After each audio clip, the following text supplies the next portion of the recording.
शेतकरी मित्रांनो, हिवाळ्याच्या थंडीमध्ये मिरची पिकाची लागवड केली असता मिरची पिकाचं भरघोस उत्पादन कशा पद्धतीने वाढवायचे, मिरची पिकाला फुटवा फुलकळी कशा पद्धतीने वाढवायची आणि एकंदरीत मिरची पिकाचं रॅकॉर्ड ब्रेक उत्पादन वाढीसाठी कशा पद्धतीने आपल्याला नियोजन करता येईल, तर याचीच आज आपण माहिती पाहतोय. जय शिवराय. नमस्कार शेतकरी मित्रांनो, मी मिलिंद भोर स्वागत करतो तुमचं मिलिंद भोर या आपल्या शेतीविषयक यूट्यूब चॅनलमध्ये. शेतकरी मित्रांनो, ज्या शेतकरी बांधवांनी हिवाळ्याच्या थंडीमध्ये मिरची पिकाची लागवड केली आहे आणि ज्या शेतकऱ्यांना ह्या हिवाळ्याच्या थंडीमध्ये मिरची पिकाची लागवड करायची, या दोन्ही शेतकऱ्यांच्या मनात एकच प्रश्न आहे की ह्या थंडीमध्ये आमचं मिरची पीक येईल का नाही, मिरची पिकाला फुटवा फुलकळी आणि मिरची पिकाचं एकंदरीत भरघोस उत्पादन कशा पद्धतीने वाढवता येईल, आणि मुख्य म्हणजे ह्या हिवाळ्याच्या थंडीमध्ये मिरची पिकावर येणारा बोकड्या कोकड्या रोग. मग ह्या गोष्टींमुळे काही शेतकरी मिरची पिकाची लागवड करत नाही. तर अजिबात टेन्शन घेऊ नका. ह्या व्हिडिओमध्ये मिरची पिकाची जोमदार जबरदस्त वाढीसाठी आपण काही खते काही फवारण्या यांची माहिती पाहतोय.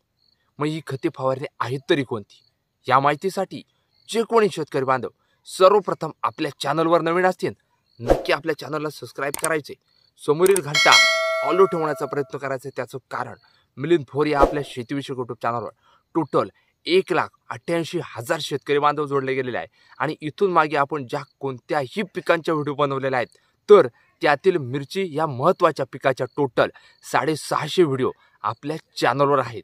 त्यामुळं फक्त हीच व्हिडिओ पाहू नका, ही व्हिडिओ पाहून झाल्यावर आपल्या चॅनलला अवश्य विजिट द्या. मिरचीचं शेड्यूलच तुम्हाला टप्प्याटप्प्यानुसार बघायला मिळणार आहे. तर शेतकरी मित्रांनो, या हिवाळ्याच्या थंडीमध्ये ज्या शेतकऱ्यांनी मिरचीची लागवड केली आणि काहींना करायची आहे, तर ह्या शेतकरी बांधवांसाठी अतिशय महत्त्वाची माहिती, तर ती म्हणजे ज्यावेळेस आपण मिरची पिकाची लागवड करतो ना, तर ह्या थंडीमध्ये आपल्याला मल्चिंग पेपरचा वापर करायचा आहे. म्हणजे एकंदरीत ड्रिप आणि मल्चिंग पेपरवर आपल्याला मिरची लागवड करायची. त्याच्यानंतर ठराविक दिवसामध्ये मिरची पिकाला जोमदार फुटवा आणि फुलकळी ह्या दोनच महत्त्वाच्या गोष्टी आहेत हार्वेस्टिंग चालू व्हायच्या आधी. तर यावर आपल्याला जास्त फोकस करणं गरजेचं आहे. यासाठी महत्त्वाची 2 खतं सांगतोय तुम्हाला, लक्षात घ्या. ज्यावेळेस तुमचं मिरची पीक लागवड करून 15 ते 20 दिवसांच्या दरम्यान होईल ना, त्यावेळेस आपल्याला काय करायचं आहे, 12-61-00 हे खत घेऊन यायचं. आता सुट्टं आणलं तरी चालेल आणि डायरेक्ट एखादी गोण आणली तरी चालेल, कारण ही खतं सोडतेवेळी मी तुम्हाला महत्त्वाची माहिती सांगणार आहे. त्याच्यानंतर आपल्याला अजून एक महत्त्वाचं खत सोडायचं आहे आणि ते म्हणजे NPK 13-40-13. आता ही 2च खतं आपल्याला मिरची पीक आपलं 60 ते 70 दिवसांपर्यंत सोडणं गरजेचं आहे. त्यासाठी मी तुम्हाला आधी सांगितलं, हे सुट्टं देखील आणू शकता, पण याची गोण आणली जास्त फायदा होईल. त्याचं कारण ही खतं आपण ज्यावेळेस मिरची पीक आपलं 15 ते 20 दिवसांच्या दरम्यान होईल ना, त्यावेळेस 4 ते 5 दिवसांच्या दरम्यान आलटून पलटून सोडायच्या. कशी, तुम्ही पाटपाण्यावर करा, तुम्ही मल्चिंगवर ड्रिपवर कोणत्याही पद्धतीमध्ये मिरची करा. एकरी 12-61 4 किलो आणि एकरी 13-40-13 4 किलो. लक्षात घ्या शेतकरी मित्रांनो, ही 2 खतं आलटून पलटून 4-4 दिवसांच्या दरम्यान सोडायची. कशी, आज 12-61 सोडले 4 किलो 200 लिटरच्या पाण्यामध्ये, तर चौथ्या दिवशी परत 13-40-13 4 किलो 200 लिटरच्या पाण्यामध्ये सोडायचे आपल्याला. आणि ही प्रोसेस सेम आलटून पलटून 4-4 दिवसांच्या दरम्यान आपल्याला 60 ते 70 दिवसांची मिरची होईपर्यंत सोडायची.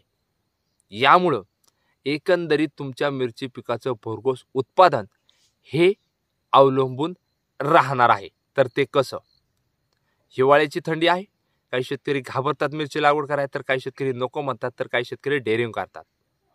लक्षात घ्या, ही जर तुम्ही वेळच्या वेळी खतं सोडत असाल, जबरदस्त फुटवा आणि फुलकळी लागण्यास जास्त प्रमाणे मदत होणार आणि एकंदरीत हिवाळ्यामध्ये जे तुम्हाला म्हणतायत की तुमची मिरची सक्सेस होणार नाही, तर आपल्या सांगण्यावरून 100% तुमची मिरची पीक सक्सेसफुल होण्यास जास्त प्रमाणे मदत होणार.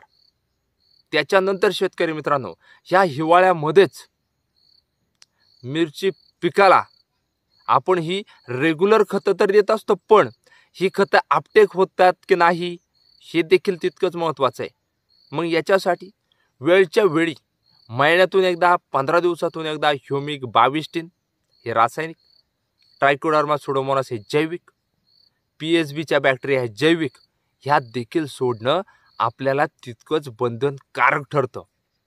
त्याचं कारण आपण ही खतं 60 ते 70 दिवसापर्यंत सोडतो, त्याचबरोबर दुसरीही खतं आणून सोडत असतो, काही लिक्विड खतंही सोडत असतो. पण ही खतं आपल्या मिरचीच्या मुळ्यांना लागू पडतात का नाही हेच आपल्याला माहीत नसतं. त्यासाठी वेळच्या वेळी मुळ्या उकरून बघायच्या राहतात, सफेद मुळ्या वाढल्यात का नाही हेही बघायचं राहतं, खाली बुरशी असेल ही देखील चेक करायची असते.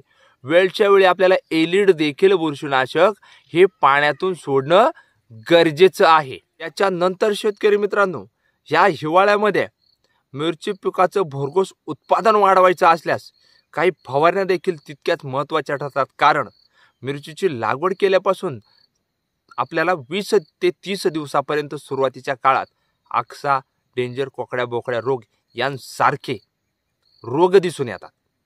थ्रिप्स, मावा, तुडतुडे यांचा देखील अटॅक झालेला दिसून येतो. मग यासाठी तुम्हाला मिरची पीक लागवडपासून काढणीपर्यंत फक्त एकच महत्त्वाचं औषध जर फवारणी करत असाल 100% फायदा होईल. आणि तुमच्या भागामध्ये जी मिळतात ही देखील फवारणी करा. रेग्युलर फवारणी असेल ह्याही करा, पण मी सांगतोय ते औषध फवारणी करायला विसरू नका. आणि हे औषध म्हणजे नीम ऑइल. प्रत्येक 8 दिवसातून एकदा जर तुम्ही मिरची पिकाला लागवडपासून काढणीपर्यंत नीम ऑइलची फवारणी केली 100% तुमचं मिरची पीक सक्सेसफुल होणार आणि तुम्हीही मिरची पिकात यशस्वी होण्यास जास्त प्रमाणे मदत होणार. आता शेतकरी मित्रांनो, सर्वात महत्त्वाचं म्हणजे मिरची पिकाला आपण काही मायक्रोन्यूट्रंट सूक्ष्म अन्नद्रव्य देणं तितकंच महत्त्वाचं ठरतं. बोरॉन, कॅल्शियम नायट्रेट, झिंक यांसारखी देखील जी अन्नद्रव्ये ही देणं तितकंच महत्त्वाचं ठरतं. कारण मिरची पिकाची पानांची योग्य काळोखी राहिली पाहिजे, शाखीय वाढ झाली पाहिजे, मिरचीमध्ये अन्नद्रव्यांची संख्या जास्त प्रमाणे वाढली पाहिजे. वातावरणामधील होणारा बदल हा देखील आपल्या मिरची पिकाने सहन करून रेकॉर्ड ब्रेक उत्पादन आपल्याला वाढीसाठी ही अन्नद्रव्य खूप महत्त्वाची आणि गरजेची ठरत असतात. आता शेतकरी मित्रांनो, मिरची पिकाला ह्या हिवाळ्याच्या थंडीमध्ये कशा पद्धतीने आपल्याला खतं, औषधं आणि फवारण्यांचं नियोजन करता येईल ही जर आपली माहिती तुम्हाला आवडली असेल, ज्या शेतकऱ्यांनी अजून देखील आपल्या चॅनलला सबस्क्राईब केलं नसेल नक्की सबस्क्राईब करायचे, समोरील घंटा ऑल ठेवण्याचा प्रयत्न करायचा आहे. ही माहिती जास्तीत जास्त शेतकऱ्यांपर्यंत पोहोचवायची. तुमचे मित्र, नातेवाईक, व्हॉट्सअप ग्रुप असतील, शेतीविषयक ग्रुप असतील यांच्यापर्यंत ही व्हिडिओ पोहोचवण्याचा प्रयत्न करा. कारण भरपूर साऱ्या शेतकरी बांधवांना हिवाळ्यामध्ये कोणता भाजीपाला करावा, कोणती फळं पिकं करावी ही माहिती पाहिजे असते. आणि ही माहिती उपयुक्त असल्याने ही त्यांच्यासाठी देखील फायदेशीर ठरेल. आणि निश्चित स्वरूपात त्या देखील शेतकऱ्यांनी, तुम्ही ही व्हिडिओ शेअर केलेल्या शेतकऱ्यांनी देखील मिरची पिकाची लागवड केली 100% त्यांचा फायदा होईल. आणि जाता जाता एक सांगतो, मिलिंद भोर या आपल्या शेतीविषयक यूट्यूब चॅनलवर मिरची पिकाच्या टोटल 650 व्हिडिओ आहेत. त्यामुळं एकदा निश्चित स्वरूपात चॅनलला व्हिजिट द्या. त्याचबरोबर तुम्ही कोणत्या तालुक्यातून, कोणत्या जिल्ह्यातून आणि कोणत्या गावातून आपले व्हिडिओ पाहतात ही देखील कमेंट्स करायला मला अजिबात विसरायचं नाही. धन्यवाद. जय जवान, जय किसान.